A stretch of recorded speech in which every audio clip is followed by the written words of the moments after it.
Welcome to Mr. G Minister.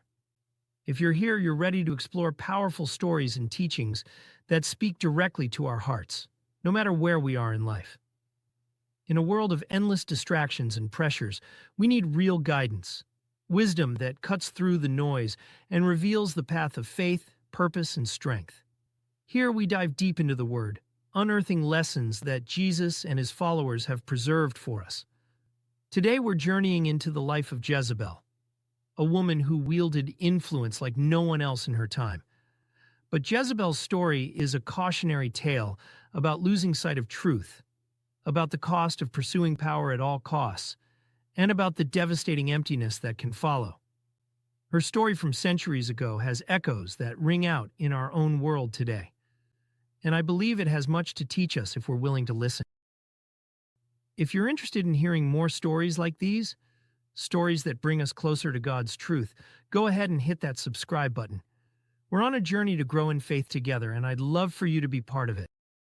Imagine ancient Israel, a place with a rich history, a people chosen by God, guided by prophets, and living by his commandments. But then something, or rather someone, comes along to disrupt all of this. Enter Jezebel. She was not from Israel but from Sidon, a powerful city with its own gods, its own culture. Jezebel was a princess, raised in luxury and power, and she knew how to use both to get what she wanted. When she married Israel's king Ahab, she brought more than just foreign customs. She brought her gods, Baal and Asherah, and a desire to control every part of her new kingdom. Now, to fully grasp Jezebel's influence, let's pause and imagine what it would feel like. Have you ever felt pressured by someone you admired?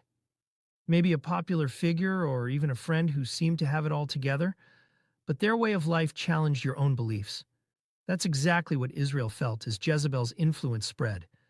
Her ideas looked appealing, powerful, alluring, but beneath the surface they were destructive.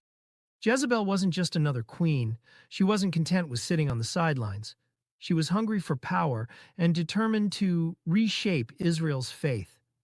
She built temples for Baal, the idol she worshipped. She used her position to turn Ahab's heart away from God.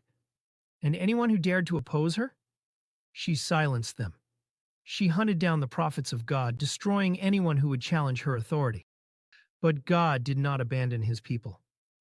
When Jezebel thought she had wiped out all who stood for truth, one man rose up, Elijah, the prophet. Elijah felt fear just like any of us would. He felt alone, with all of Israel turning away from God under Jezebel's influence.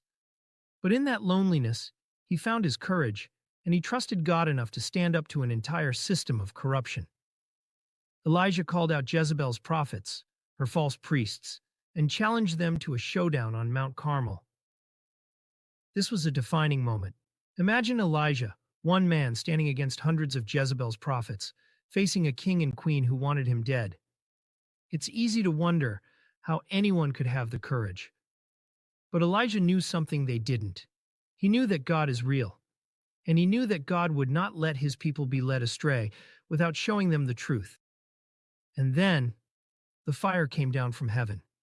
God answered Elijah, proving his power, his reality, and his love for his people. Imagine the shock, the awe, and the realization for everyone watching. For a moment, the people saw clearly.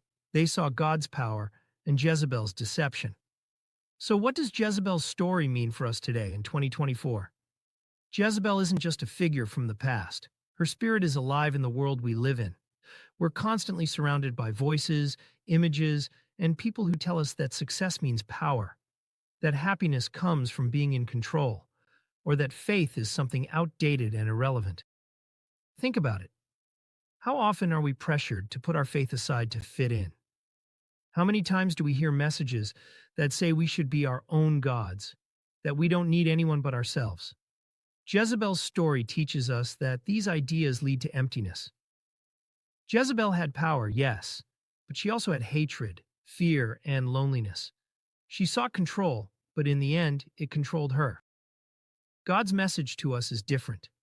Jesus tells us that real strength comes from humility, that true freedom comes from surrendering to God's love, and that true identity isn't found in the latest trend, but in our relationship with Him. Elijah shows us the power of standing firm in faith, even when the world pressures us to let go. In our daily lives, that might mean standing up for kindness when others say, "Look out for yourself." It might mean choosing truth when lies seem more comfortable. It's not always easy, but remember, Elijah wasn't alone, and neither are we. When we stand with God, He stands with us. If Jezebel's story spoke to you today, if it reminded you of the strength you have when you lean on God, I invite you to subscribe, like, and share this message with others who may need to hear it. Jezebel's story warns us of the dangers of pride and deception. Elijah's story reminds us that God's power is always greater, that His love is stronger than any influence that tries to pull us away. And friends, that's the love Jesus offers us today. So as you go into your week, remember this. No matter what voices come at you, trying to influence who you are or what you believe, God's voice is always there. He's always calling you back to truth, back to love, back to Him.